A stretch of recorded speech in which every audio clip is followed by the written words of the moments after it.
नहमदुहु व नस्तईनुहु व नस्तगफिरुहु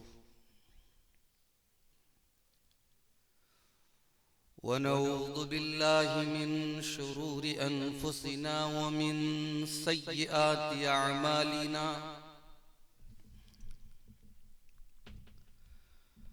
मन यहदिहिल्लाहु फला मुदिल्ल लहु व मन युद्लिल फला हादिय लहु व अशहदु अल्ला इलाहा इल्लल्लाहु वहदहु ला शरीक लहु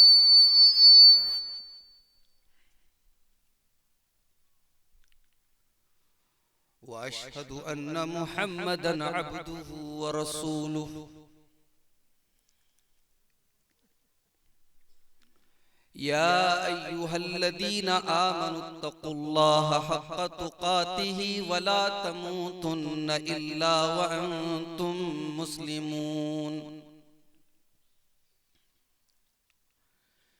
या अय्युहन्नासुत्तक़ू रब्बकुमुल्लज़ी ख़लक़कुम मिन नफ्सिन वाहिदह व ख़लक़ मिन्हा ज़ौजहा व बत्थ मिन्हुमा रिजालन कसीरन व निसाअ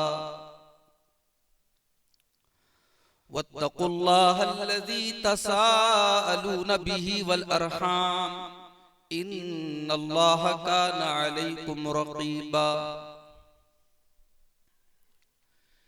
या अय्युहल्लज़ीना आमनुत्तक़ुल्लाहा व क़ूलू क़ौलन सदीदा युस्लिह लकुम अअमालकुम व यग़फ़िर लकुम ज़ुनूबकुम व मन युतिइल्लाह व रसूलहु फ़क़द फ़ाज़ फ़ौज़न अज़ीमा।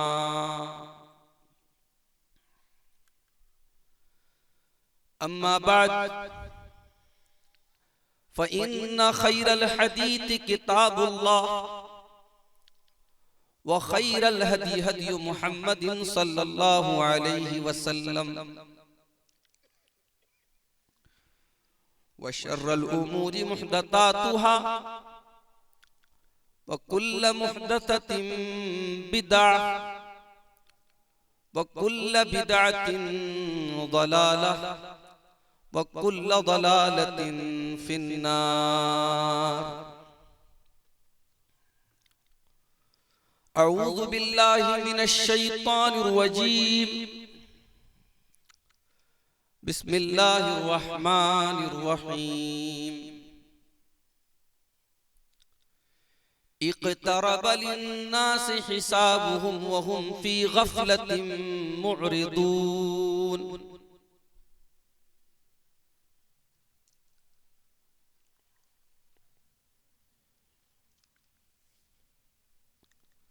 मत करो नाराज रब को ज़लज़ला आ जाएगा, शहर हो जाएगा वीरान, अब्र गम छा जाएगा।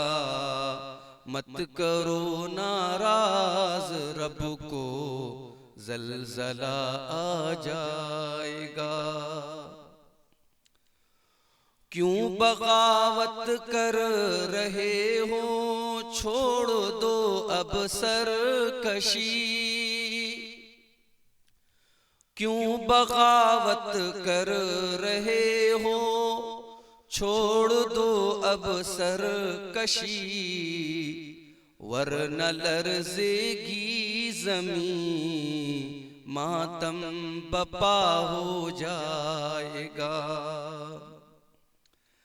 ज़लज़ला दुनिया का तो हल्का सा एक इंज़ार है।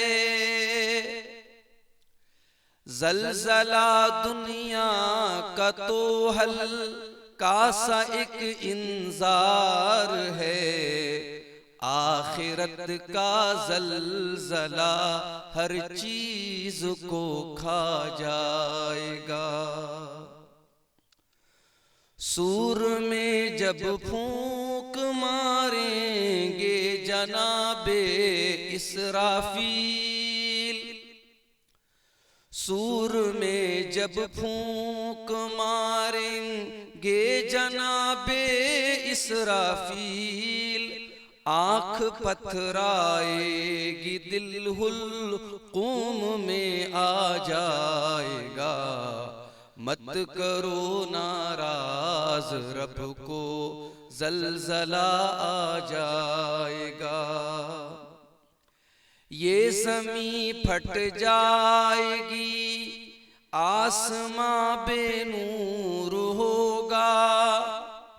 ये ज़मीं फट जाएगी और आसमां बेनूर होगा। नज्म सब गिर जाएंगे, सूरज लपेटा जाएगा।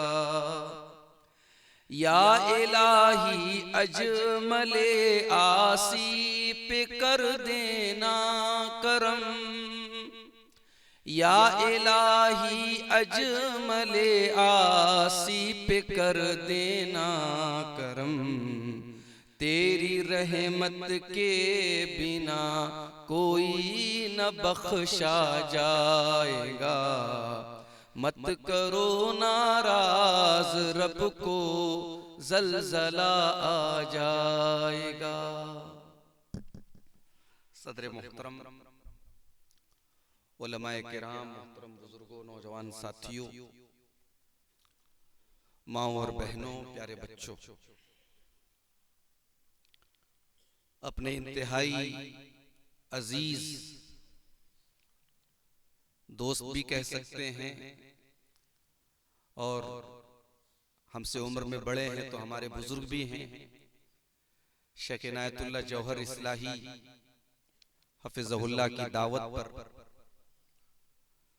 आज उनके इस गांव में उनके इदारे के सालाना प्रोग्राम में शामिल होने का मौका नसीब हो रहा है। पिछले साल भी शेख ने दावत दी थी, मगर कुछ नागुज़ीर असबाब की बिना पर पिछले साल में शामिल नहीं हो पाया।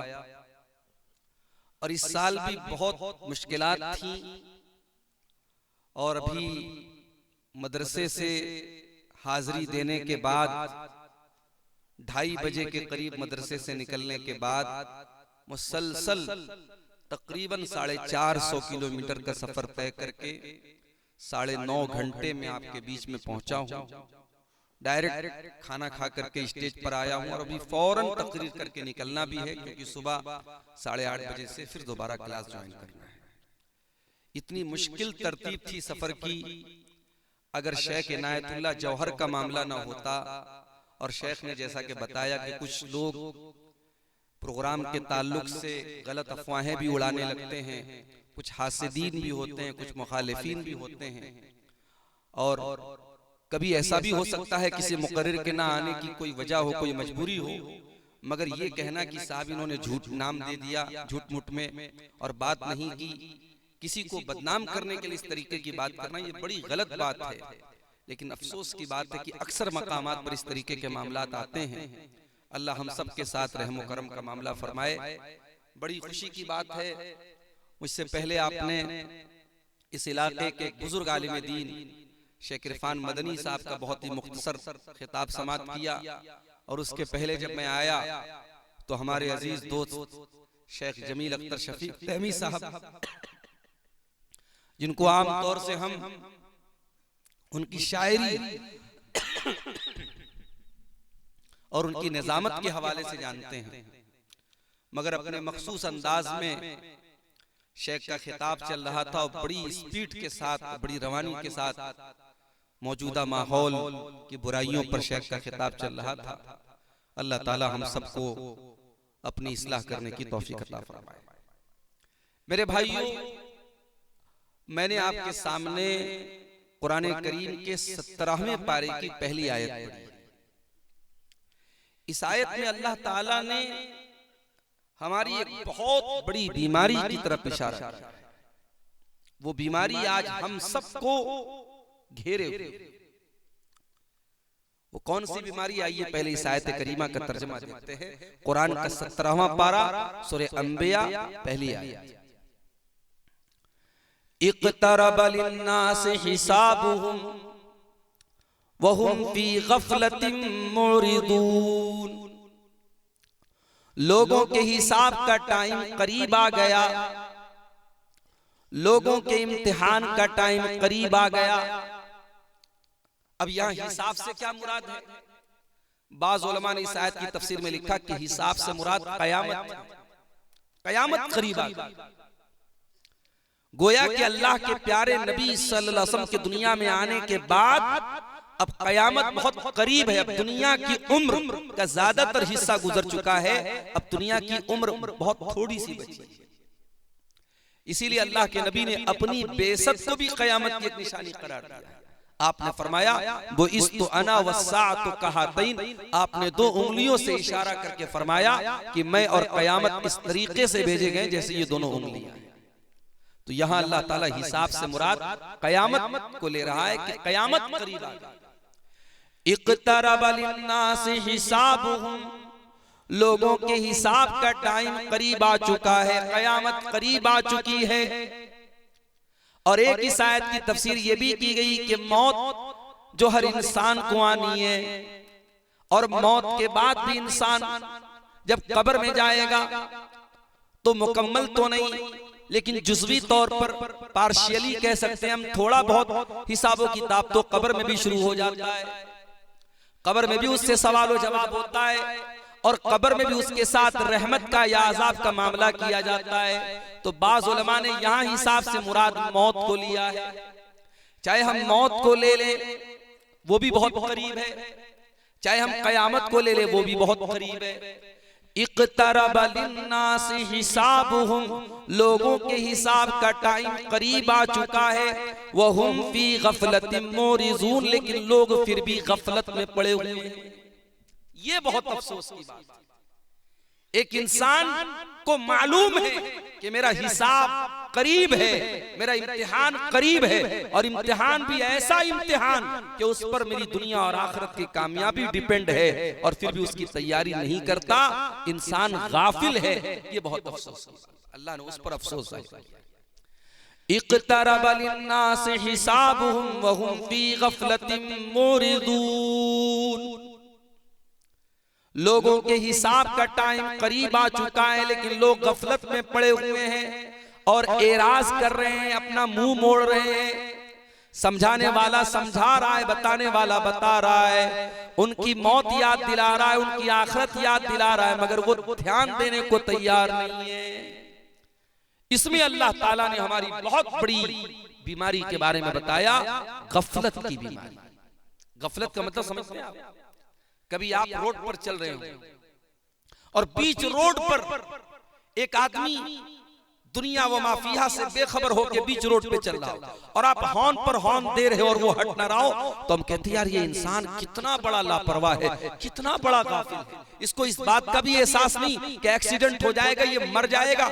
हम उस कैफियत को गफलत बोलते हैं। गफलत, इंसान अपने अंजाम से बेखबर होकर के जिंदगी गुजारे, ये गफलत है मेरे प्यारे साथी।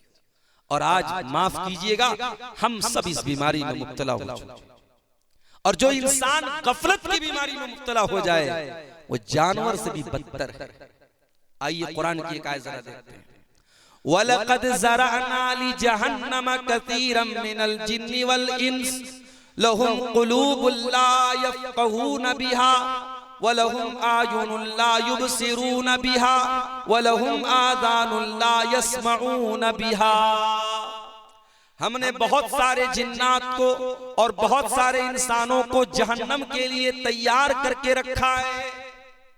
जहन्नम के लिए हमने फिक्स कर दिया है कि वो जहन्नम ही में जाएंगे। जिन्नात भी बहुत सारे ऐसे हैं और इंसान भी बहुत सारे ऐसे। उनकी पहचान क्या है?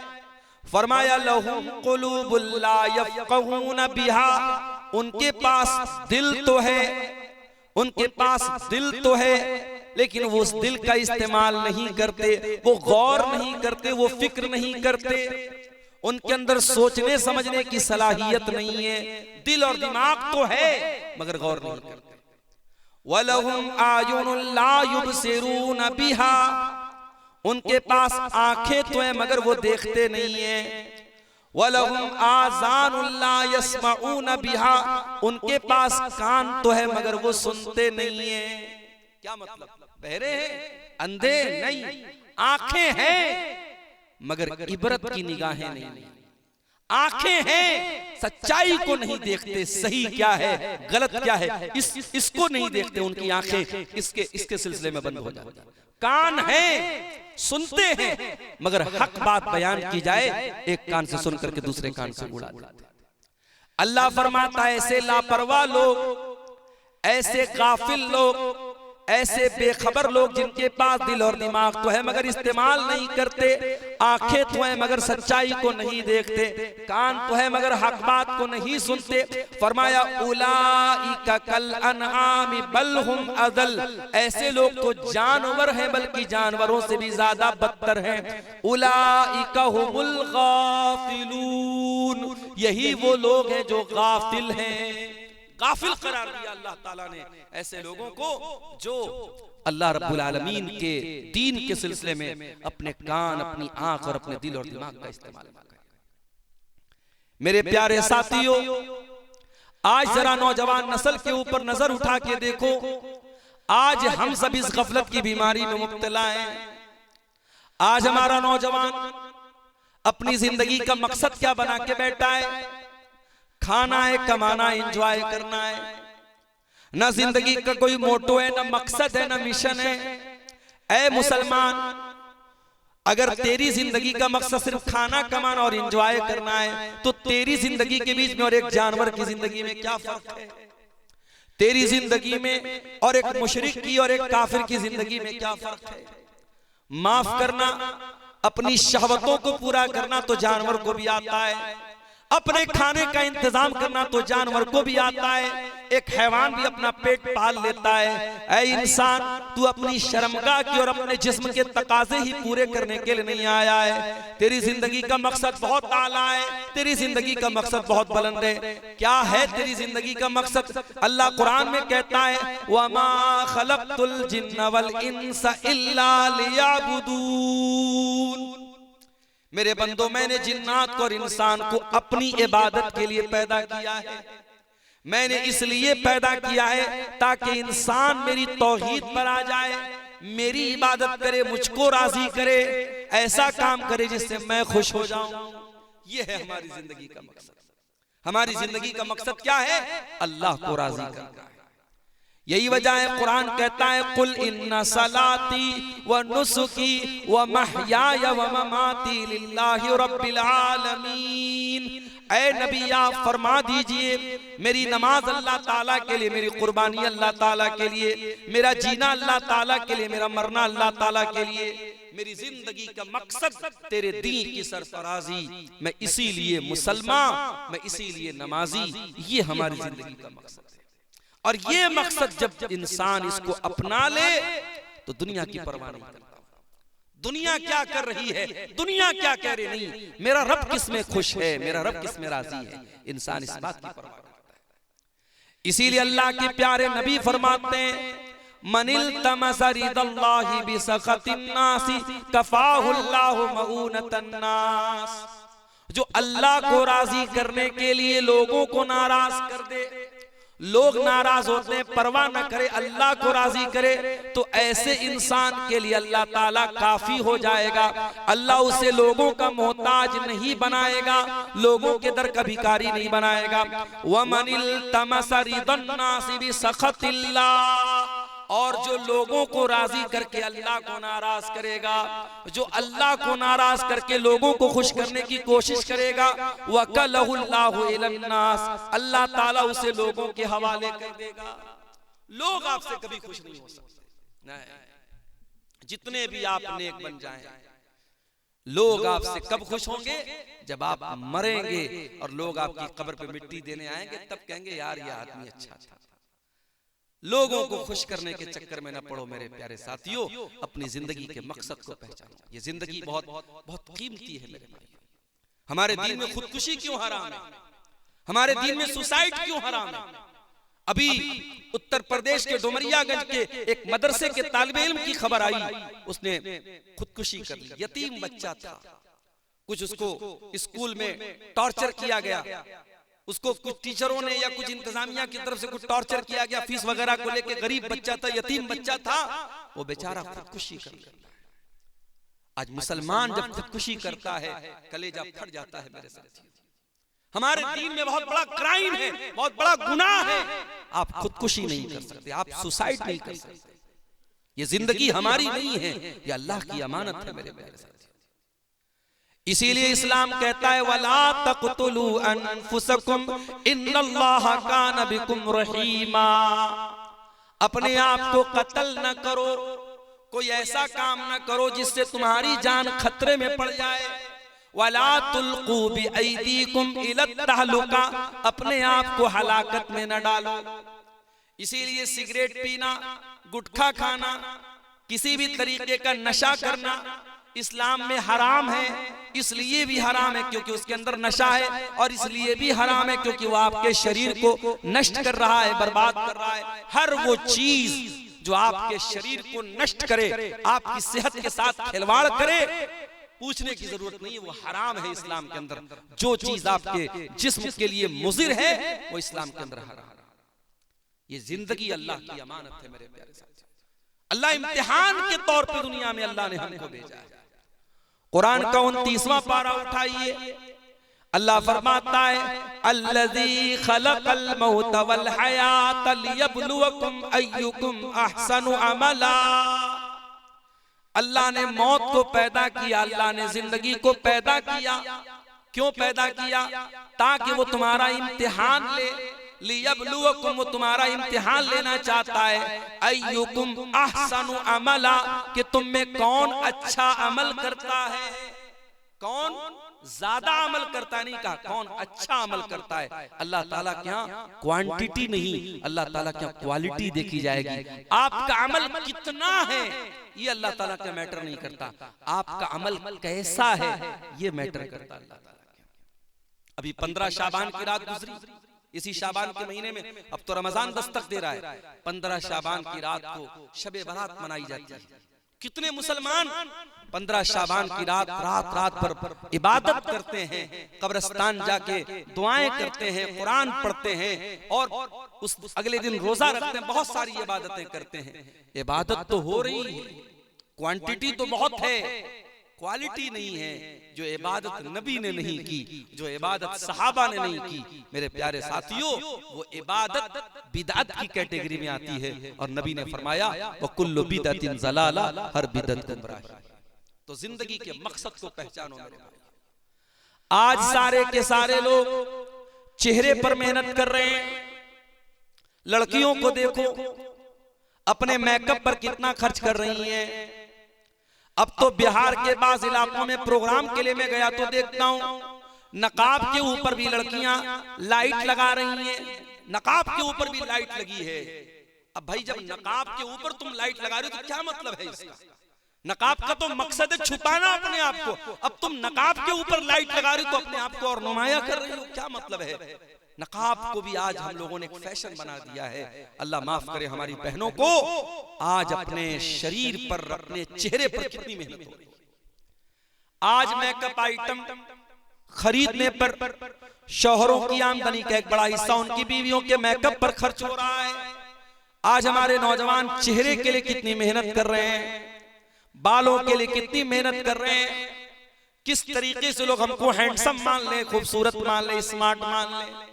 ओ अपने आपको खूबसूरत और हैंडसम कहलाने वालों, कान खोल करके सुन लो, अल्लाह ताला के यहाँ तुम्हारे चेहरों की खूबसूरती नहीं देखी जाएगी। तुम कितने हैंडसम हो, कितने खूबसूरत हो, कितने गोरे चट्टे हो, तुम्हारे चेहरे पर कोई दाग धब्बा है या नहीं, अल्लाह ताला क्या ये नहीं देखा जाएगा। इन्नल्लाह ला यंजुरु इला सुवरिकुम व अजसामिकुम वलाकिन यंजुरु इला कुलूबिकुम व आमालिकुम। अल्लाह ताला तुम्हारे चेहरों को नहीं देखेगा, अल्लाह तुम्हारे जिस्मों को नहीं देखेगा। अल्लाह ताला क्या अगर देखा जाएगा तो तुम्हारे दिलों को देखा जाएगा। दिल पर मेहनत करो मेरे प्यारे साथी। बहुत खूबसूरत एक लड़का, बहुत खूबसूरत एक खातून, दुनिया उनके हुस्न जमाल की तारीफें कर रही है। सवाल ये है उनके सीने में जो दिल है उस दिल में अल्लाह की मोहब्बत कितनी है, उस दिल में ईमान की मोहब्बत कितनी है, उस दिल में अल्लाह का डर कितना है, उस दिल में आखिरत का डर कितना है। ये दिल अल्लाह ताला क्या मेरे प्यारे साथियों सबसे ज्यादा अहमियत रखता है। दिल पर मेहनत करो। हमारे बाप इब्राहिम अलैहिस्सलाम अल्लाह की बारगाह में दुआ करते हैं, वला तुखज़िनी यौम युबअसून यौम ला यनफ़उ मालुन वला बनून इल्ला मन अतल्लाह बिक़ल्बिन सलीम। ऐ अल्लाह, मुझे क़यामत के दिन तू जलील न करना, मुझे क़यामत के दिन तू रुसवा न करना। दुनिया में इंसान अगर रुसवा हो भी जाए, आज रुसवा हुआ है, कल सेटलमेंट हो जाएगा, कल इज्जत पा जाएगा। कल जो रुसवा था आज इज्जत पा रहा है, लेकिन आखिरत की जो रुसवाई है, कयामत के दिन की जो जिल्लत है, उसका कोई मुदावा नहीं है मेरे भाइयों, उसका कोई इलाज नहीं है। इसलिए इब्राहिम अलैहिस्सलाम दुआ करते हैं कि ऐ अल्लाह, मुझे कयामत के दिन तू जलील न करना। यौम ला यनफ़उ मालुन वला बनून, कयामत के दिन न माल काम आएगा न औलाद काम आएगी, न कब्र में आपका माल काम आएगा, न आखिरत में आपका माल काम आएगा, न कब्र में आपकी औलाद आपका साथ देने आएगी, न कयामत के दिन आपका साथ देने आएगी। हाँ, नेक औलाद है, दुआ करेगी आपके लिए, तो उस दुआ का फायदा आपको मिलेगा। औलाद बनफ्से नफीस चलकर, कोई बेटा ऐसा तो नहीं जो बाप के साथ कब्र में जाके उतर जाए, कोई ऐसा बेटा तो नहीं जो बाप का हाथ पकड़ के कयामत के दिन कह दे कि अल्लाह मेरे बाप की जगह मुझे अजाब में डाल दे और अल्लाह उसके मुतालबे को कबूल कर ले। नहीं, न कयामत के दिन बेटा बाप के काम आएगा, न कब्र में काम आएगा। इल्ला मन अतल्लाह बिक़ल्बिन सलीम, कयामत के दिन तो वही कामयाब होगा जो कल्बे सलीम लेकर के आएगा, साफ सुथरा दिल लेकर के आएगा।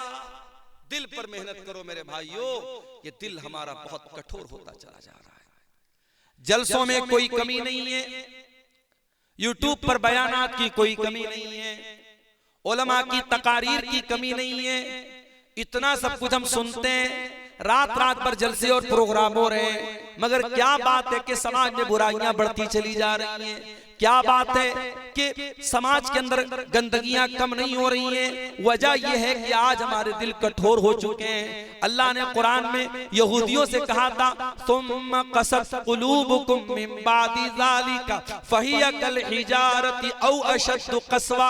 ऐ यहूदियों, तुमने इतने गुनाह किए, इतने पाप किए कि पाप करते करते तुम्हारे दिल पत्थरों से ज्यादा कठोर हो गए, पत्थरों से ज्यादा तुम्हारे दिल सख्त हो गए। व इन्न मिनल हिजारति लमा यतफज्जरु मिनहुल अनहार। अरे पत्थर तो कुछ ऐसे भी होते हैं कि पत्थर के अंदर से नहरें जारी होने लगती हैं। व इन्न मिनहा लमा यशक्कु फयखरुजु मिनहुल मा। पत्थर तो कुछ ऐसे भी होते हैं, पत्थर में से सुराख हो जाता है, पानी रिस रिस करके निकलने लगता है। व इन्न मिनहा लमा यहबितु मिन खशियतिल्लाह। पत्थर तो कुछ ऐसे भी होते हैं जो अल्लाह के खौफ से पिघल जाते हैं। ऐ इंसान, तो इतना पापी हो चुका है, इतना पापी हो चुका है, तेरा दिल पत्थर से भी ज्यादा कठोर हो चुका है, पत्थर से भी ज्यादा सख्त हो चुका है। आज हमारे दिल पत्थरों से ज्यादा सख्त हो चुके हैं मेरे साथ। और याद रखिए, ये मदरसे जो चलते हैं, ये मदरसे आपके दिल की दुनिया को बदलने के लिए बनाए जाते हैं। इन मदरसों में आपके दिल की बीमारियों का इलाज पढ़ाया जाता है। दिल को कैसे अल्लाह की तरफ माइल किया जाए, दिल को कैसे शरीयत की तरफ माइल किया जाए। अगर एक जुमले में कहूं, इन मदरसों का बुनियादी मकसद यही होता है। वो शायर ने कहा ना कि ये मदरसा है तेरा मैं कदा नहीं साकी, यहाँ की खाक से इंसान बनाए जाते हैं। इंसान कैसे बनते हैं? इन मदरसों से जो निकलते हैं, जो दीन के तलबा और दीन के उलमा और दीन के दाई जो दुनिया में कुरान सुन्नत को आम करते हैं, यही वो लोग होते हैं मेरे भाइयों जो अपने दिलों की इस्लाह करते हैं और दूसरों के दिलों की इस्लाह करते हैं। दिल पर मेहनत करो मेरे साथी। हमने तो कोरोना का दौर भी देखा है, हमने तो वो दौर देखा है जो कई नस्लों ने नहीं देखा, जो कई सदियों ने नहीं देखा, हमने वो दौर देखा। कोरोना का वो दौर जिस दौर में हमारी मस्जिदें बंद हो गई, खाने काबा, अल्लाह का घर जो 24/7 जिसका तवाफ होता रहता है, जब नमाज होती रहती है, वो खाने काबा वो मुकफ्फल हो गया, वहां ताला लग गया। मस्जिदों में नमाज बंद हो गई, घरों में ईद की नमाज हम लोगों ने पढ़ी, जुमा घर में कायम किया गया। ये सारे मसाइल, नए नए मसाइल जन्म लेते हैं और हालात इतने बदतर हुए कि हम रोजाना इंटरनेट पर देखते थे आज अमेरिका में कितने लोग मरे, आज फला मुल्क में कितने लोग मरे। क्रिकेट के स्कोर की तरह मरने वालों की तादाद देखी जाती थी। और हालात यहाँ तक हमने देखे, हमारे यूपी में बनारस का मैं रहने वाला हूँ, गंगा के घाट के किनारे गैर मुस्लिम भाइयों की लाशें पड़ी रहती थी, कोई जलाने वाला नहीं, कोई उनका अंतिम संस्कार करने वाला नहीं। कितनी जगहों पर तो मुसलमानों ने उन गैर मुस्लिमों का अंतिम संस्कार किया, कितनी जगहों पर बाप मरा है, बेटा अपने बाप की लाश को छूने को तैयार नहीं है, कितनी जगहों पर कूड़ा उठाने वाली गाड़ियों से लाशों को उठाया गया। ये हालात इंसानी तारीख में बहुत कम देखे थे, ये हालात हमने देखे थे मेरे भाई। इतने मुश्किल तरीन हालात देखने के बावजूद हम कितने कट्टर दिल और कितने कठोर दिल के मालिक है मेरे प्यारे साथियों। होना तो ये चाहिए था, इन हालात को देखने के बाद हमारी हालत बदल जाती, हम अल्लाह वाले बन जाते, अल्लाह की बारगाह में गिड़गिड़ाने वाले बन जाते। जो नमाज से दूर है वो नमाजी बन जाते, जो शराब में गर्क थे वो शराब से तौबा कर लेते, जो ज़िना में मुब्तला थे वो ज़िना से तौबा कर लेते। मगर हालात ने उल्टा रुख देखा है। इतनी बड़ी मुसीबत के बाद भी हमारी बेराह रवी में, हमारी गंदगियों में, हमारी बुराई में कोई कमी नहीं है। इसीलिए अल्लाह ताला कुरान करीम में कहता है, फलौला इज़ जाअहुम बासुना तदर्रउ वलाकिन क़सत क़ुलूबुहुम व ज़य्यन लहुमुश शैतानु मा कानू यामलून। मेरे बंदो, जब मुसीबतें तुम्हारे ऊपर आई, जब बीमारियां तुम्हारे ऊपर आई, जब वायरस तुम्हारे ऊपर आया, होना तो ये चाहिए था कि तुम अल्लाह की बारगाह में तजर्रो करते, गिड़गिड़ाते, अल्लाह से माफी मांगते, अल्लाह से तौबा करते। लेकिन तुम्हारे दिल तो कठोर हो चुके हैं, तुम्हारे दिल तो सख्त हो चुके हैं और शैतान तुम्हारी बुराइयों को इतना सजा चुका है कि तुम्हें तौबा करने की तौफीक भी नहीं मिलती, तौबा करने की तौफीक भी नहीं मिलती। शैतान का बहुत पुराना हथियार है। जब आप तौबा करने का इरादा करेंगे, शैतान कहेगा बाद में कर लेना, बाद में कर लेना, अभी तो जिंदगी पड़ी है, अभी तो जवानी है, अभी मौज मस्ती के दिन है, कर लो। मेरे नौजवान साथियों, ये जवानी कितने दिनों तक बाकी रहेगी इसकी क्या गारंटी है? कितने दिनों तक जिंदगी बाकी रहेगी इस बात की क्या गारंटी है? अभी हमारे एक दोस्त इलाहाबाद के रहने वाले, प्रयागराज के रहने वाले, उनके बहनोई अच्छे खासे चलते फिरते इंसान 3 महीना पहले बीमार होते हैं, जोर जोर से उनको खांसी आने लगती है, एडमिट किया जाता है, डॉक्टर चेकअप करता है, कहता है इनको कैंसर की बीमारी है और कैंसर इनके फेफड़े तक पहुंच चुका है, लंग्स तक पहुंच चुका है, उनके पूरे फेफड़े को कैंसर ने खराब कर दिया है। डॉक्टर कहता है कि अब इनका बचना बहुत मुश्किल है। बेचारे इस वक्त प्रयागराज के जो हालात हैं, इलाहाबाद के, वहां चूंकि महाकुंभ चल रहा है और आने जाने के कितने मसले हैं, बेचारे अपने बहनोई को लेकर के वो बनारस पिछले हफ्ते आए और बनारस के हॉस्पिटल में एडमिट किया। मैं गया था वहां देखने, हालत देख करके एहसास हुआ मेरे भाइयों, कल तक जो इंसान बिल्कुल सही था, चल फिर रहा था, और 1 महीने के अंदर अंदर आज हालत ये है, उनकी हड्डियों में जान बाकी नहीं बची है। खड़े हो रहे हैं तो खड़े नहीं हो पा रहे, टिक नहीं पा रहे हैं। डॉक्टर ने कहा कि इनकी हड्डियों के अंदर, इनके हड्डियों के अंदर जो गूदा होता है उसके अंदर भी कैंसर के जरासीम जा चुके हैं, अब इनका बचना बहुत मुश्किल है, अब इनको ले जाइए, इनको दुआ की जरूरत है, इनको दवा की जरूरत नहीं है। ये बीमारी पूछ करके तो नहीं आती मेरे साथ, कोई एक्सीडेंट पूछ करके तो नहीं आता। एक नौजवान जा रहा है झारखंड में, पिछले हफ्ते एक वाकया, पिछले महीने एक वाकया हुआ, जलसे में मैं गया और जब जलसे से लौटने लगा तो मुझे मालूम हुआ कि एक नौजवान लड़का, बिल्कुल 20-22 साल का यंग लड़का, हाफिज कुरान, 2 छोटे छोटे बच्चों का बाप, जलसे में जाता है और वापसी में उसकी बाइक जो है पीछे से पिकअप वाला टक्कर मारता है और ऑन द स्पॉट वो लड़का मर जाता है। नौजवानों, मौत आपसे पूछ करके तो नहीं आएगी, बीमारी आपको पता बता करके तो नहीं आएगी, किस बात का इंतजार कर, क्यों तौबा को कल पे टाल रहे हो? अल्लाह के प्यारे नबी फरमाते हैं इग़तनिम खमसन क़ब्ल खमसिन, 5 चीजों की कदर करो 5 चीजों के आने से पहले। शबाब का क़ब्ल हरमिक, अपनी जवानी की कदर करो बुढ़ापे के आने से पहले। वसेहत का क़ब्ल सकमिक, अपनी तंदुरुस्ती की कदर करो बीमार होने से पहले। वग़िना का क़ब्ल फ़क़्रिक, अपनी दौलत की कदर करो गरीब होने से पहले। वफ़राग का क़ब्ल शुग़लिक, अपने टाइम की कदर करो इसके पहले कि तुम बिजी हो जाओ, मसरूफ हो जाओ। वहयात का क़ब्ल मौतिक, और अपनी जिंदगी की कदर करो अपनी मौत के आने से पहले। मेरे भाइयों, इससे पहले कि मौत का फरिश्ता आ जाए और तौबा करने की मोहलत छीन ली जाए, आओ तौबा कर लो, अल्लाह तैयार है तुम्हारी तौबा कबूल करने। हम तो उर्दू में मुहावरे में बोलते हैं सुबह का भूला शाम को लौट जाए, तो उसे भूला नहीं कहते। मगर अल्लाह का कानून क्या है? अल्लाह का कानून तो निराला है। अगर आप सच्ची तौबा कर लें, कितने भी बड़े गुनहगार हैं, गुनाहों में डूबे हुए हैं, अगर आज और अभी तौबा कर लें, अल्लाह ताला न सिर्फ ये कि आपकी तौबा को कबूल करने को तैयार है, अल्लाह सारे पिछले गुनाहों को माफ करने को तैयार है, बल्कि अल्लाह तो इतना करीम है, इतना करीम है, इतना रहीम है। अल्लाह तो यहां तक कहता है इल्ला मन ताबा व आमना व अमिला अमलन सालिहा फउलाइका युबद्दिलुल्लाहु सय्यिआतिहिम हसनात। ऐ मेरे बंदो, तुम तौबा कर लो, ईमान ले आओ, सीधे रास्ते पर आ जाओ। ऐ मेरे बंदो, मैं तुम्हारे सारे गुनाहों को नेकी में कन्वर्ट कर दूंगा, तुम्हारे सारे गुनाहों को नेकी में बदल दूंगा। अल्लाह ताला तो इतना करीम है मेरे प्यारे साथियों, इसलिए तौबा को कल पे न टालो। अगर तौबा करने के बाद मौत आ गई तो इंशाअल्लाह नजात मिलेगी। उस सहाबी रसूल को देखो जिनका नाम उसैरिम था, और वो गज़वे बद्र वाले दिन ईमान लाए थे। उसी दिन ईमान लाए और ईमान लाते ही गज़वे बद्र में शामिल हुए और अल्लाह की राह में शहीद हो गए। हजरत उसैरिम रज़ी अल्लाह ताला अन्हु वो सहाबी हैं, उलमा कहते हैं ये वो सहाबी हैं जिन्होंने एक टाइम की नमाज भी नहीं पढ़ी, एक टाइम की नमाज भी नहीं पढ़ी, ईमान लाए और ईमान लाते ही अल्लाह की राह में जिहाद में चले गए और अल्लाह की राह में लड़ते लड़ते शहीद हो गए। शहादत की मौत नसीब हो गई। नबी ने उनको जन्नती करार दिया। एक टाइम की नमाज न पढ़ने के बावजूद वो जन्नत में चले गए। क्यों?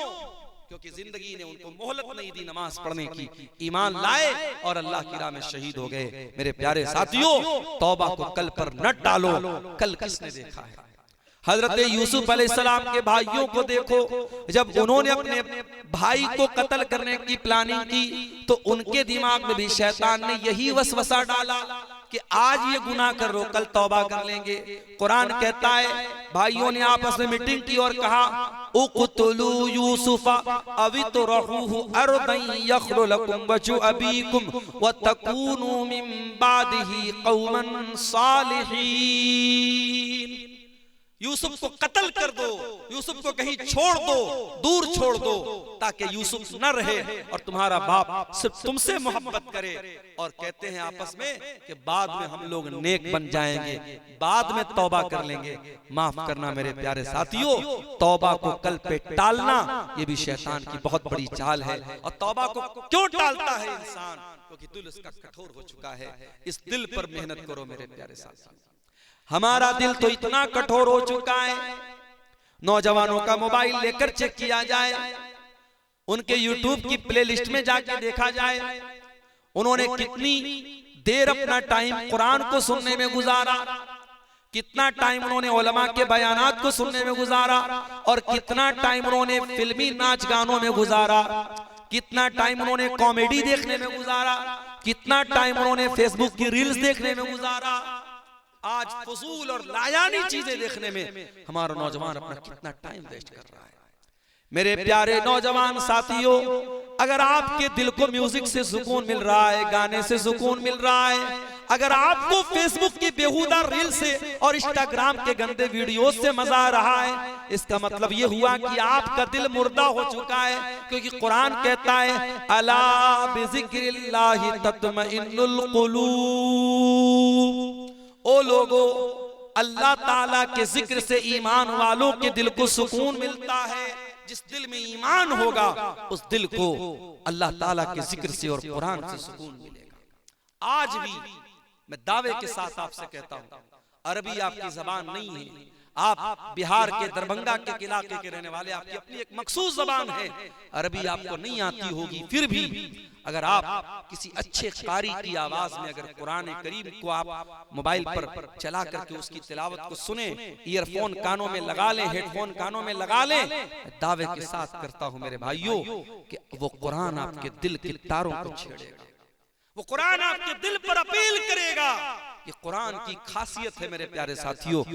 आज हम हरम में देखते हैं जब शेख अब्दुल रहमान सुदैस कुरान पढ़ते हैं, जब शेख शुरैम जब वो कुरान पढ़ते थे, हरम में अफ्रीका का काला भी है, अमेरिका का गोरा भी है, बंगाल का बंगाली भी है, इंडिया और पाकिस्तान का उर्दू हिंदी बोलने वाला भी है, मुख्तलिफ इलाकों के लोग हैं, जबानें अलग हैं, कल्चर अलग हैं, मगर जब कुरान पढ़ा जाता है, अजाब की आयतें आती हैं, शेख सुदैस भी रोने लगते हैं, शेख शुरैम भी रोने लगते हैं, और वो अरबी न जानने वाला भी जब वो कुरान सुनता है अपनी आंखों पर उसको भी इख्तियार नहीं होता, वो भी रोने लगता है। ये कुरान वो किताब है मेरे साथ। इसीलिए अल्लाह इस किताब के बारे में कहता है, लौ अनज़लना हाज़ल कुरआन अला जबलिन लरअयतहु खाशियम मुतसद्दियम मिन खशियतिल्लाह।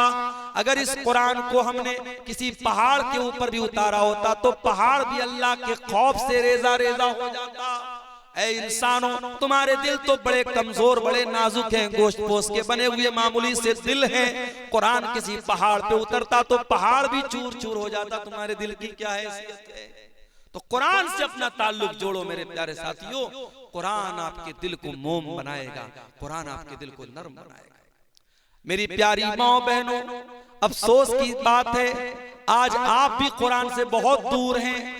आज बास खवातीन का फोन आता है, मौलाना साहब हम अपने मखसूस अय्याम में नापाकी की हालत में, जिन अय्याम में नमाज पढ़ना हमारे लिए मना है, उन अय्याम में हम कुरान पढ़ सकते हैं या नहीं? तो कान खोल करके सुन लें, जो सही मसला जो उलमाए मुहक्किकीन ने बयान किया है कि कुरान को टच करना, हैज की हालत में औरत डायरेक्ट कुरान को टच करे ये मना है, उसमें भी इख्तिलाफ है। लेकिन चलो जो ज्यादा राजी और मजबूत बात है वो यही है कि औरत अगर पीरियड में है तो डायरेक्ट कुरान को टच न करे, मगर कुरान पढ़ने से मना नहीं किया गया। और आज मोबाइल पर आपको कुरान पढ़ने की सहूलत है। मेरी प्यारी माँ और बहनों, आपके पास कोई बहाना नहीं है, एनी टाइम जहां चाहे आप कुरान पढ़ सकते हैं। इस कुरान से अपना ताल्लुक जोड़ो। मेरे भाइयों आपसे भी कहता हूं, मेरी बहनों आपसे भी कहता हूं, यही वो कुरान है। अम्मा आयशा रज़ी अल्लाह तआला अन्हा चाश्त की नमाज पढ़ रही हैं और इसी कुरान की तिलावत कर रही हैं। और कुरान पढ़ते पढ़ते जब अम्मा आयशा सूरह तूर की इस आयत पर पहुंचती हैं, फमन्नल्लाहु अलैना व वक़ाना अज़ाबस समूम, सूरह तूर की तिलावत करी हजरत आयशा। और इस आयत पर जब पहुंचती हैं कि जन्नती जब जन्नत में जाएंगे तो कहेंगे, ऐ अल्लाह तेरा एहसान है हम पर कि तूने हमको जहन्नम की आग से बचा लिया। जब अम्मा आयशा इस आयत पर पहुंची, उनके भतीजे कासिम बिन मोहम्मद उनसे मिलने के लिए आए। भतीजे ने देखा कि मेरी फूफी जान कुरान पढ़ रही है, सूरह तूर पढ़ रही है चाश की नमाज में। तो भतीजे वहां से चले गए और बहुत देर के बाद मार्केट में सौदा सलफ लेने के बाद बहुत देर के बाद जब वापस आए, क्या देखते हैं मेरी फूफी जान उसी आयत को पढ़ती चली जा रही हैं और रोती चली जा रही हैं, अपने आंसुओं को दुपट्टे से पोंछती चली जा रही हैं। फमन्नल्लाहु अलैना व वक़ाना अज़ाबस समूम, ऐ अल्लाह तेरा एहसान है हम पर कि तूने हमको जहन्नम की आग से बचा लिया। हजरत आयशा इस आयत को पढ़ करके बार बार रो रही हैं। मेरे प्यारे साथियों, मेरी प्यारी माँ और बहनों, वो कुरान आज हमारे पास भी है। अगर अपने दिल की भलाई चाहते हो, अपने दिल को नरम करना चाहते हो, तो जरा कुरान से अपना ताल्लुक मजबूत करो और कुरान से जुड़ो। मेरे प्यारे साथियों, दिल की शक्ति को अगर दूर करना है मेरे प्यारे भाइयों, तो दुनिया में बहुत सारी चीजें जो जायज हैं, जायज चीजों को भी हद से ज्यादा उनसे ताल्लुक न जोड़ो। मिसाल के तौर पे खाना पीना पहनना जाहिर की जायज है, मगर आप इन जायज चीजों में भी जब हद से ज्यादा मुब्तला हो जाएंगे तो दिल कठोर हो जाएगा। जैसे बाज लोग क्या होते हैं, उनको हमेशा खाने ही की बात रहती है कि आज ये खाएंगे कल वो खाएंगे, तरह तरह के खाने पीने, यानी जिंदगी का मकसद क्या है, चटपटी चीजें खाना, खाना ही खाना उनकी जिंदगी का मकसद है। बाज लोगों को आप देखिए, सुबह को अलग कपड़ा पहन रहे हैं, शाम को अलग कपड़ा पहन रहे हैं, यानी कपड़े ही उनकी जिंदगी का मकसद है। बाज औरतों को देखिए, उनकी जिंदगी में कपड़े, मेरी अलमारी में इतने कपड़े हैं, मेरे वार्डरोब में इतने कपड़े हैं, कपड़ों को उन्होंने जिंदगी बना के रखा है। याद रखो मेरे प्यारे साथियों, इस दुनिया से उतना ही ताल्लुक जोड़ो जितने की जरूरत है। असल तैयारी आखिरत की करो।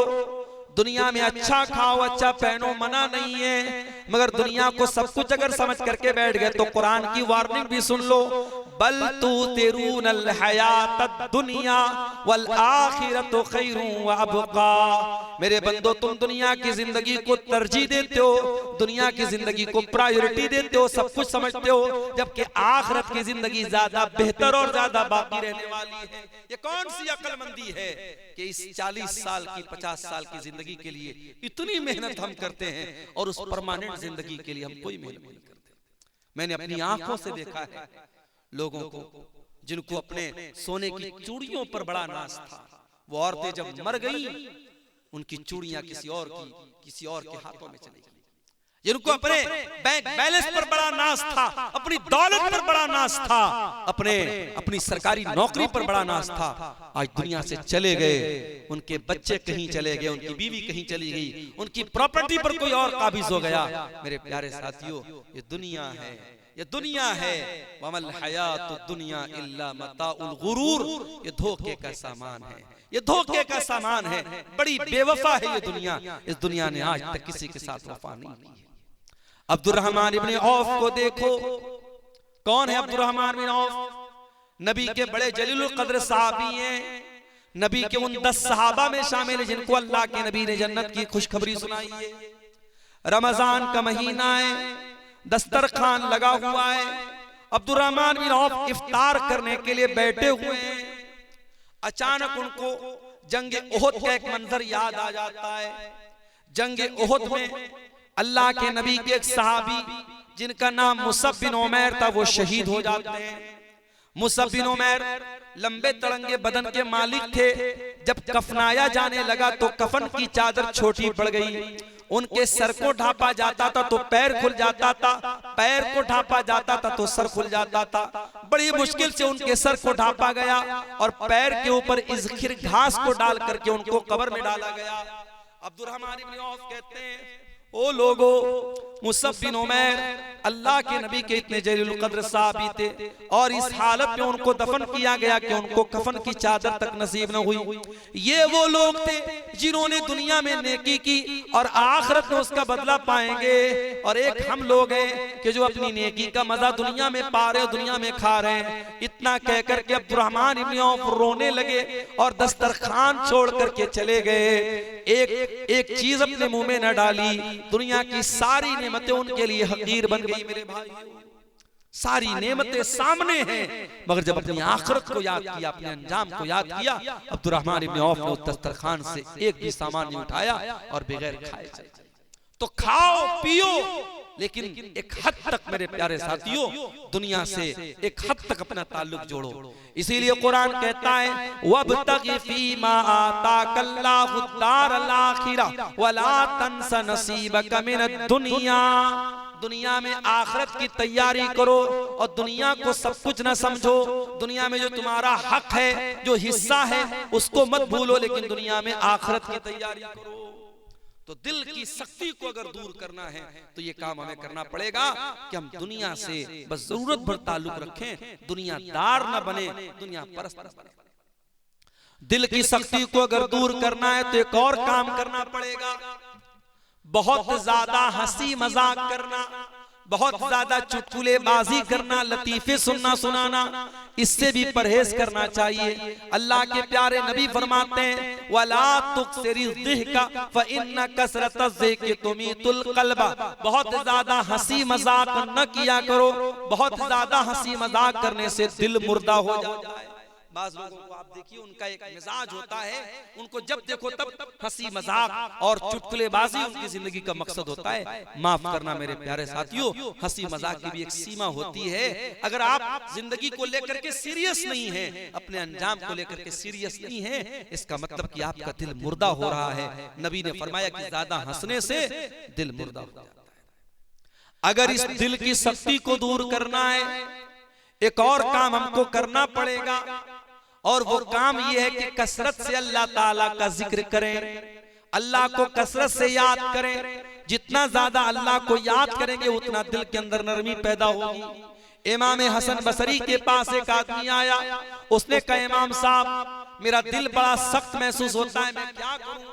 इमाम साहब ने फरमाया अज़िबहु बिज़िक्रिल्लाह, अपने दिल को अल्लाह ताला के जिक्र से मुलायम बनाओ, नरम बनाओ, दिल को पिघला दो अल्लाह ताला के जिक्र से। जितना आप अल्लाह ताला का जिक्र करेंगे दिल की सख्ती उतनी दूर होगी, दिल उतना मुलायम होगा, दिल उतना नरम होगा। इसी तरीके से अगर दिल की सख्ती को दूर करना है, एक और काम जरूर कीजिए। आज बाढ़ समेला में ये प्रोग्राम हो रहा है, हो सकता है ये तो सालाना प्रोग्राम है, आपकी मस्जिदों में कभी कोई आलिम आया, कोई दर्स हो रहा है, कोई दीन की बात हो रही है, कोई मेहमान आलिम आया, कोई दर्स दे रहे हैं, तकरीर कर रहे हैं। इस तरीके की दीनी मजलिसों में जरूर शिरकत किया करो मेरे साथी।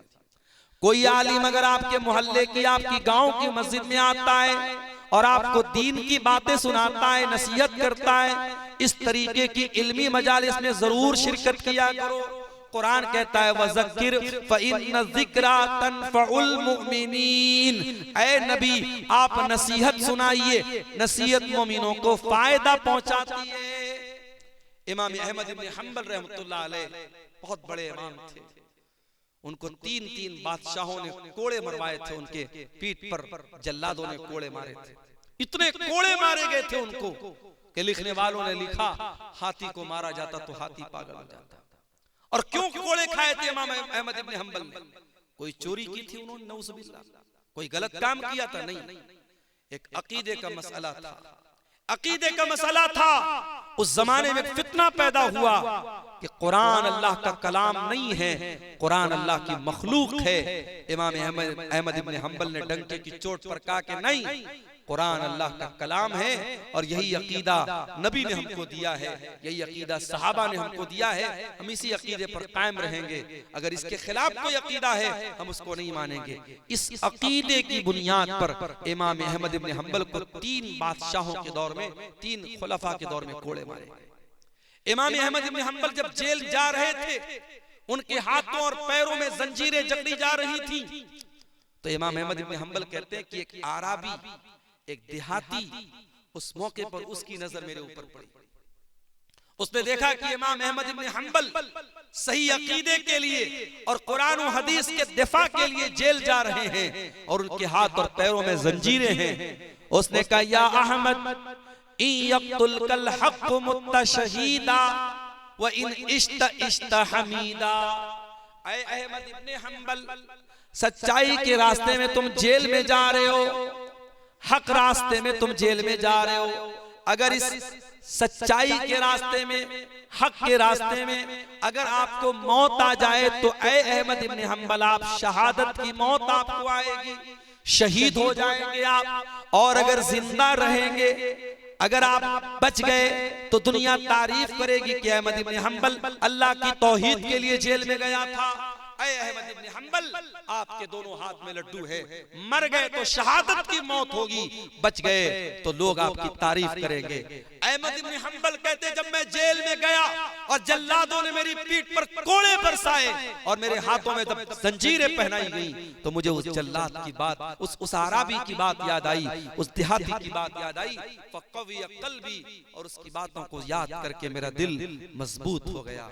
मेरे प्यारे साथियों, कभी ऐसा होता है कोई एक तकरीर, कोई एक बात, किसी आलिम की कोई एक नसीहत दिल की दुनिया बदल देती है। एक डाकू था जिसका काम था डाका डालना, जिसका काम था चोरी करना, लोगों के घरों में जाके चोरी करता था, डाका डालता था। उसे एक लड़की से मोहब्बत हो गई, उस लड़की से मिलने के लिए उसके मकान की छत पे गया। रात का सन्नाटा था, दूर कोई अपने घर में बैठ के कुरान पढ़ रहा था। और कुरान पढ़ते पढ़ते सूरह हदीद की आयत नंबर 16 उस तिलावत करने वाले ने तिलावत की और वो उस चोर और डाकू के कानों में वो आयत पड़ गई। अलम यान लिल्लदीना आमनू अन तख्शा कुलूबुहुम लिज़िक्रिल्लाह, क्या ईमान वालों के लिए अभी वो समय नहीं आया, वो वक्त नहीं आया कि अल्लाह का कलाम सुन करके उनके दिल पिघल जाए। ये आयत उस चोर के कान में पड़ी, उस डाकू के कान में पड़ी। उसने कहा कि ऐ अल्लाह, अब वो समय आ चुका है, वो वक्त आ चुका है, ऐ अल्लाह मैं तौबा करना चाहता हूँ। वो वहां से निकला और एक दूसरी जगह पहुंचा जहां बहुत सारे लोग इकट्ठा थे और आपस में बातें कर रहे थे। वो जाकर के उनकी बातें सुनने लगा। वो आपस में क्या बातें कर रहे थे? कुछ लोगों का कहना था कि हमें यहाँ रुकना चाहिए और कुछ लोगों का कहना था यहाँ से निकल जाना चाहिए। कुछ लोगों का कहना था कि हमें यहाँ रुक जाना चाहिए क्योंकि रात का वक्त है और इस इलाके में बहुत बड़ा डाकू है जिसका नाम फुज़ैल इब्न अयाज़ है। वो डाका डालता है, वो चोरी करता है, वो आएगा हमारा माल चोरी कर लेगा, इसलिए बेहतर है कि हम यहीं पर रात गुजारे, सुबह निकलेंगे।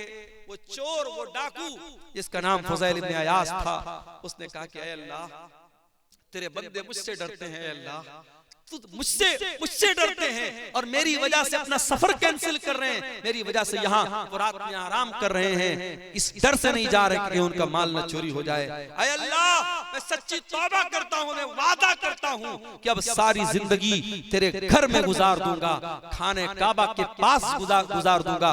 ऐ अल्लाह, मैं खाने काबा से अपने आप को जोड़ दूंगा। और दुनिया उस इंसान को इमाम फुज़ैल इब्न अयाज़ के नाम से याद करने लगी और वो इंसान जा करके अल्लाह के घर के साथ उसने ऐसा ताल्लुक जोड़ा कि उनको अल्लाह के घर का मुजावर कहा जाने लगा, अल्लाह के घर से चिपक जाने वाला और उसके पड़ोस में रहने वाला उनको कहा गया।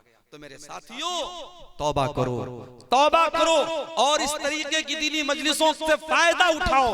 यहाँ जाने से आपके दिल की सख्ती दूर होगी। एक दो चीजें और सुन लीजिए। मैं तकरीबन 1:45 बज रहे हैं और अभी मुझको फौरन निकलना भी है, लंबा सफर है, 450 सवा 400 किलोमीटर, सुबह 8:30 बजे पहुंचना भी है।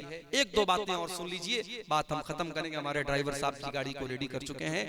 दिल की सख्ती को अगर दूर करना है मेरे भाइयों, एक काम हमें और करना पड़ेगा। नबी अकरम ने वो तरीका बताया। एक सहाबी अल्लाह के नबी के पास आए, कहा अल्लाह के नबी, मेरा दिल बड़ा कठोर हो गया है, बड़ा सख्त हो गया है, इस दिल की सख्ती को दूर करने के लिए मैं क्या करूं? आपने फरमाया इमसह बिरासिल यतीम, किसी यतीम के सर पे हाथ फेर लो, किसी यतीम के सर पे हाथ फेर लो, किसी यतीम की परवरिश कर दो, किसी यतीम की कफालत कर लो। किसी मदरसे में यतीम बच्चे पढ़ रहे हैं, उस यतीम बच्चे की पढ़ाई का खर्च उठा लो मेरे भाइयों, इससे भी आपका दिल नरम हो जाएगा। ये मैं नहीं कह रहा हूँ, ये जनाब मोहम्मद रसूलुल्लाह सल्लल्लाहु अलैहि वसल्लम कह रहे हैं अपने सहाबी से, इमसाह बिरासिल यतीम, यतीम के सर पे हाथ फेरो, तुम्हारा दिल नरम हो जाएगा। मेरे भाइयों, आज अपने दिलों को नरम करने की जरूरत है। आज गुनाह कर करके, अल्लाह की नाफरमानी कर करके हमने अपने दिलों को ऐसा बना लिया है कि कुरान कहता है कल्ला बल राना अला कुलूबिहिम मा कानू यक्सिबून। ऐ मेरे बंदो, गुनाहों की परत तुम्हारे दिल के ऊपर चढ़ चुकी है, तुम्हारे दिलों पर पर्दा छा गया है, लेयर चढ़ गई है गुनाहों की वजह से, तुम्हारे करतूतों की वजह से। अगर गुनाहों की इस परत को दूर करना है मेरे अजीजों, तौबा के जरिए दूर करो, इस्तिग़फार के जरिए दूर करो, कुरान की तिलावत के जरिए दूर करो। इसी तरीके से मौत को याद किया करो। कभी कभी ऐसे ही कब्रिस्तान चले जाओ। हमारे यहाँ कोई जरूरी नहीं है कि माँ अगर इंतकाल कर गई है, माँ के लिए मग़फ़िरत की दुआ करना है तो कब्रिस्तान जाना जरूरी नहीं। माँ के लिए मग़फ़िरत की दुआ करना है, हम घर में बैठे भी कर सकते हैं, मस्जिद में बैठ के भी कर सकते हैं। कब्रिस्तान मग़फ़िरत की दुआ करने के लिए जाना जरूरी नहीं है। कब्रिस्तान जाओ मौत को याद करने के लिए। कभी सोचो, कभी तसव्वुर करो कि वहां हमको भी जाना है। एक दिन आएगा, दुनिया में हमारी बड़ी शोहरत है, बड़ा नाम है, लोग 4 लोग अपने कांधे पर सवार करके कब्रिस्तान में लेके जाएंगे और मिट्टी की हवा लेकर देंगे। बड़े बड़े अपने जमाने के तुर्रम खां, बड़े बड़े दौलत वाले, बड़ी बड़ी शोहरत वाले और बड़े बड़े अपने नाम के आगे लंबे चौड़े अलकाब लगाने वाले आज मनो मिट्टी के नीचे दफन है मेरे प्यारे साथियों, और कोई उनका पुरसाने हाल नहीं है। उस कब्र की तारीकी में हम सबको जाना है और हमसे 3 सवाल होगा, मुझसे भी होगा, आपसे भी होगा। मन रब्बु का, मन नबिय्यु का, मा दीनु का। तेरे रब कौन है, तेरे नबी कौन है और तेरा दीन क्या है। और इन तीनों सवालों का जवाब मैथमेटिक्स की किताबों में नहीं मिलेगा, इन तीनों सवालों का जवाब साइंस की किताबों में नहीं मिलेगा, इन तीनों सवालों का जवाब कॉन्वेंट स्कूलों में नहीं मिलेगा। माफ कीजिएगा, मैं इंग्लिश मीडियम तालीम की तौहीन नहीं कर रहा हूं, मैं साइंस की अहमियत को नहीं घटा रहा हूं, मैं मैथमेटिक्स की अहमियत को नहीं घटा रहा हूं, मगर इतना जरूर आपको बताऊंगा कि कब्र में आपको काम आएगा तो रब का कुरान काम आएगा। यही कुरान जिसके पढ़ने वालों को आप हकीर समझते हैं, जिसके पढ़ाने वालों को आप हकीर समझते हैं, जो कुरान पढ़ाने वाला आज रमजान में ज़कात की भीख मांगने आपके दर पे आए तब वो मदरसा चलाएगा। ये हालात क्यों है मेरी कौम के, इस पर भी हमें गौर करने की जरूरत है। बड़े बड़े सेठों के यहाँ भिखारियों की तरह ये मदारिस के सोफरा, ये मदारिस के जिम्मेदार भिखारियों की तरह लाइन लगा के खड़े होते हैं और ज़कात की रकम उन्हें भिखारियों की तरह दी जाती है। ये भी एक लम्हे फिक्रिया और गौर करने का मकाम है कि आपको कुरान पढ़ाने वाला और आपके बच्चों को कुरान पढ़ाने वाला आपके दर पे आके भीख मांगता है तब वो कुरान पढ़ा पाता है। ये बहुत अफसोस की बात है मेरे भाइयों। जब मोमिन कब्र के तीनों सवालों का सही जवाब देगा, मेरा रब अल्लाह है, मेरा दीन इस्लाम है, मेरे नबी मोहम्मद सल्लल्लाहु अलैहि वसल्लम है, तो फरिश्ता पूछेगा कि तुझे इन तीनों सवालों का जवाब कैसे पता चला, तो वो क्या कहेगा, क़राअतु किताब अल्लाहि फ़आमनतु बिही वसद्दक़तु बिही। मैंने कुरान पढ़ा था, मैंने अल्लाह की किताब को पढ़ा था, उस पर ईमान लाया था, उस पर तस्दीक की थी। मैं कुरान का आलिम था, मैं कुरान का हाफिज था, मैंने कुरान को समझा था, मैंने कुरान को पढ़ा था। कब्र में भी ये कुरान आपके काम आएगा और क़यामत के दिन भी ये कुरान आपके काम आएगा। क़यामत के दिन यौम यफ़िर्रुल मरउ मिन अख़ी व उम्मिही व अबी व साहिबतिही व बनी। न बेटा बाप के काम आएगा, न बीवी शौहर के काम आएगी, न भाई भाई के काम आएगा, लेकिन कुरान वहां भी आपके काम आएगा। नबी अकरम फरमाते हैं, इक़राउल कुरान फ़इन्नहु याती यौमल क़ियामति शफ़ीअन लि अस्हाबिही। कुरान पढ़ा करो, कुरान क़यामत के दिन सिफारिश करेगा तुम्हारे लिए, तुम्हारे हक में अल्लाह ताला से लड़ेगा। मेरे भाइयों, कुरान से अपना ताल्लुक मजबूत करो, मौत को याद करो, कब्रिस्तान जाया करो, इससे भी इंशाअल्लाह हमारे दिलों की सख्ती दूर होगी। और आखिरी चीज मेरे प्यारे साथियों, दिल की सख्ती को दूर करना है तो दिल के मालिक से अपनी लौ लगा लो। दिल का रिमोट कंट्रोल अल्लाह के हाथ में है, दिल का मालिक अल्लाह है। अल्लाह जब तक नहीं चाहेगा आपका दिल हिदायत पर नहीं आ सकता, आपका दिल सही रास्ते पर नहीं आ सकता। और जिस दिन अल्लाह चाहेगा बड़े से बड़े गुमराह इंसान को अल्लाह ईमान की तौफीक दे देगा। बड़े बड़े बॉलीवुड के और हॉलीवुड के फिल्मी हीरो और हीरोइन जिनकी सारी जिंदगी नाच गाने में गुजरी, जिस दिन अल्लाह ने उनको हिदायत देनी चाहिए, हिदायत के रास्ते पर आ गए। और जिसके दिल को अल्लाह ताला ने हिदायत से महरूम कर देना चाहा, वो मुसलमान था, मुर्तद हो गया।